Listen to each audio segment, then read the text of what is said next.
Fala galerinha, professor William Mantegão de novo aqui com vocês com a terceira aula dos 10 temas mais cobrados no Enem dos últimos 5 anos, beleza? Se você não assistiu a aula 1 e a aula 2, corre aí no canal, assiste que vale muito a pena. E se você não se inscreveu, se inscreva aí e dê o seu like, beleza?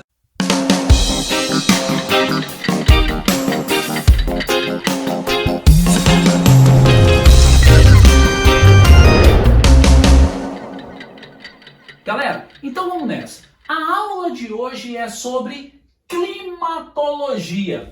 Lembrando que na descrição do vídeo tem uma lista de exercício para vocês. Professor, mas por que climatologia? Nós já discutimos um pouco disso quando nós falamos de urbanização, quando nós falamos de questão ambiental, mas a climatologia dentro da geofísica vem sendo o assunto mais recorrente e tem algumas especificidades que é importante a gente falar aqui com vocês. Beleza? Para começar, eu preciso entender que a climatologia é uma área da ciência que estuda o comportamento atmosférico em uma região. Então eu lembro que a atmosfera é essa camada gasosa que envolve a Terra. Ela é composta por 78% de nitrogênio, 21% de oxigênio e 1% de outros gases. Lembrando que esses são fatores relativos e não fatores absolutos.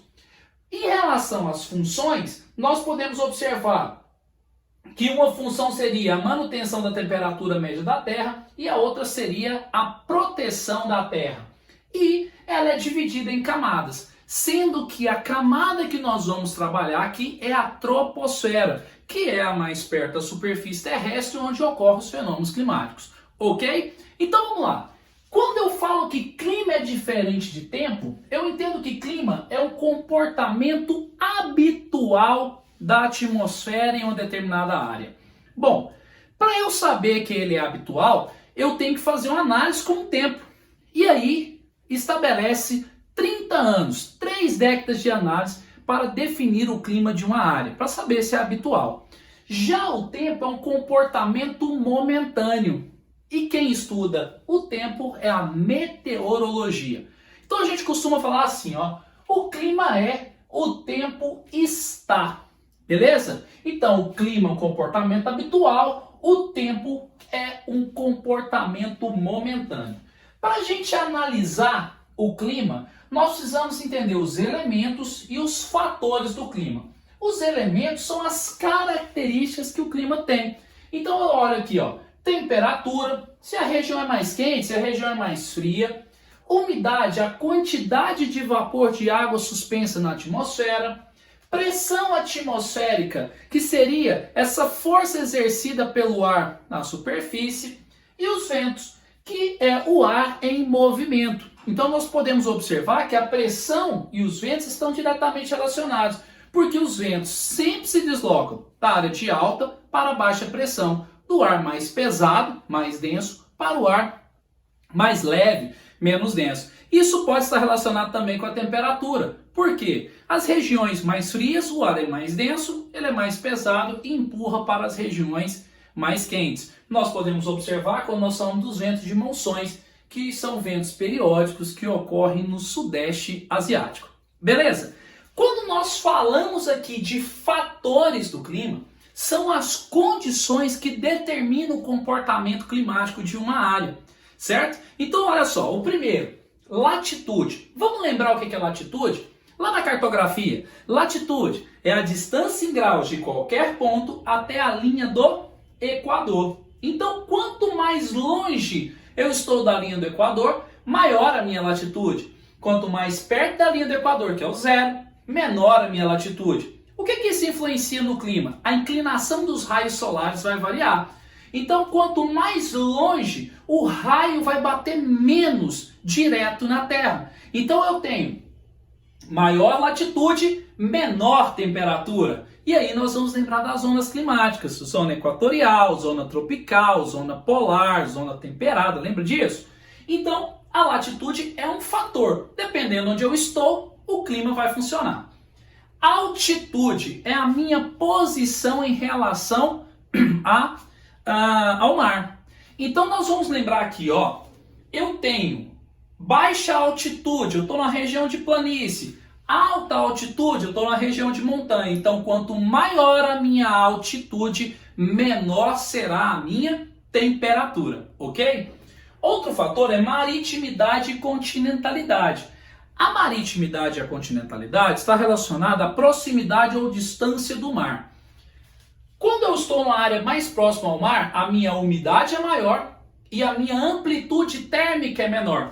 Quando eu estou numa região mais longe de grandes massas de água, a minha umidade é menor e a minha amplitude térmica é maior. Professor, calma aí. O que é amplitude térmica? É a variação, é a diferença entre a máxima e a mínima temperatura. Professor, mas por que a amplitude térmica aqui na maritimidade é menor? Porque a água, ela concentra esse calor, ela retém esse calor.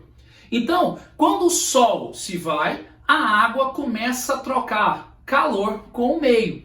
Quando eu não tenho esse calor, quando eu não tenho essa umidade, quando eu não tenho essa umidade, a água, eu não tenho água, então não vai ter esse equilíbrio. Então, de dia muito quente, à noite muito frio. É o caso dos desertos. Belezinha? Outro fator aqui é o fator vegetação. A presença de vegetação ameniza a temperatura local. Nós podemos observar isso em regiões de parques, condomínios fechados, periferias das cidades. Além também da evapotranspiração, que contribui para a umidade no ambiente. Correntes marítimas. As correntes marítimas, elas são classificadas em quentes e frias. As correntes quentes elevam a temperatura e a umidade, né? Evapora mais. E as correntes frias reduzem a temperatura e a umidade. As correntes frias estão diretamente ligadas à formação de desertos, beleza?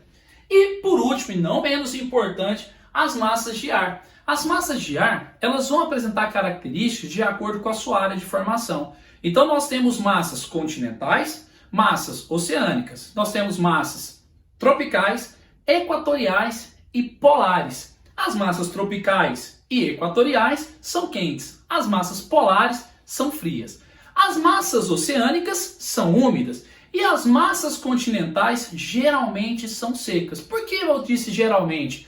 Porque eu tenho aqui no norte do Brasil uma massa formada sobre a Amazônia. É uma massa continental, mas ela é úmida. Por que ela é úmida? Porque ela é formada sobre uma região com muita umidade, muita evapotranspiração e uma grande bacia hidrográfica. Beleza? Então, esses são os fatores climáticos.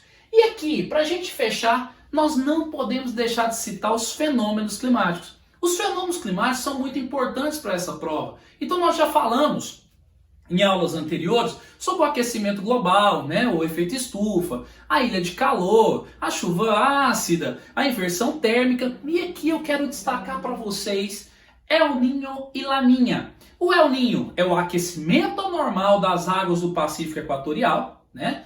E aí nós vamos ter que lembrar da questão da estrela de Walker, né? Que nesse momento ela vai bipartir, a sua zona descendente vai estar sobre o Nordeste, vai prolongar a seca no Nordeste. E o Laninha, que é o resfriamento anormal das águas do Pacífico Equatorial. Vale muito a pena você baixar o material que vai estar na descrição do vídeo, resolver os exercícios e ir para cima do Enem. Beleza? Galera, até a próxima aula. Muito obrigado!